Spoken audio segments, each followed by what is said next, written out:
I couldn't accept such a one-sided arrangement. One final season, then. But I shall pay the bills. In fact, I insist upon it.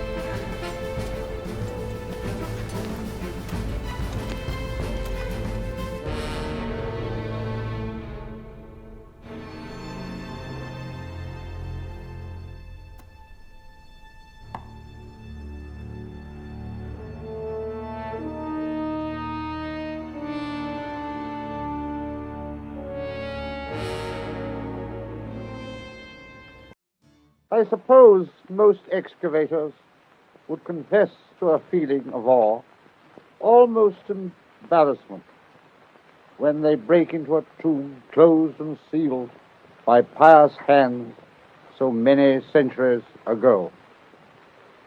33 centuries had passed since human feet last trod the floor on which we stood, and yet the signs of recent life were around us.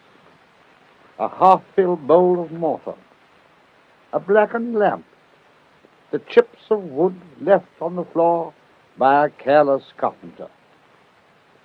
We had penetrated 2 chambers, but when we came to a golden shrine with doors closed and sealed, we realized that we were in the presence of the dead king.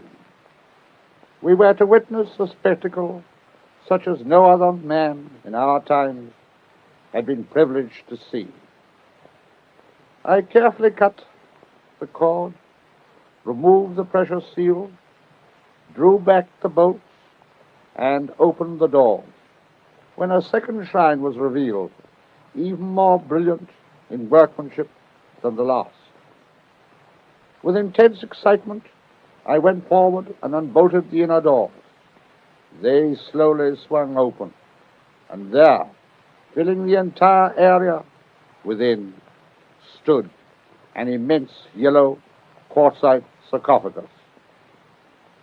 It effectually barred any further progress until we could raise the lid. Then a decisive moment. None of us but felt the solemnity of the occasion. In a dead silence, the huge lid, weighing over 1.25 tons, was raised from its bed. Light shone into the sarcophagus, but how disappointing. The contents were completely covered by linen shrouds. But as the last shroud was rolled back, a gasp of wonderment escaped our lips. So gorgeous was the sight that met our eyes. A golden effigy of the young king of magnificent workmanship filled the whole of the interior. This was but the lid of a series of 3 coffins, nested one within the other, enclosing the mortal remains of the young king Tutankhamen. Laid on that golden outer lid was a tiny wreath of flowers, as it pleased us to think, the last farewell offering of the widowed girl queen to her husband. Among all that regal splendor, everywhere the glint of gold, there was nothing so beautiful as those few withered flowers. They told us what a short period 3,300 years really was. But yesterday and the morrow. With the ceremonies complete, the tomb was sealed. Tutankhamun was finally left alone in the silent valley.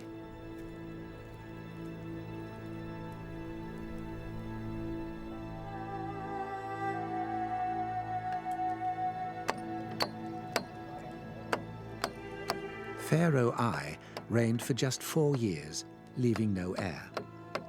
When a new dynasty began, Tutankhamun's name was removed from the monuments he had built. With his records erased, his memory was allowed to wither away.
All done? All done.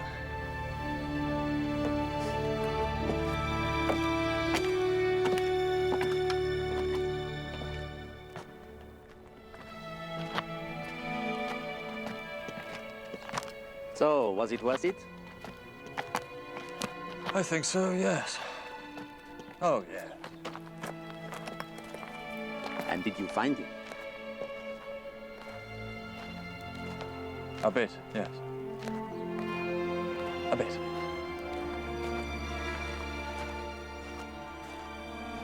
During his lifetime, Howard Carter received no official honor in Britain or Egypt in recognition of his unique achievements.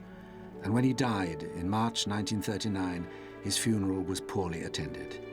But Tutankhamun's tomb remains the most famous archaeological find of all time.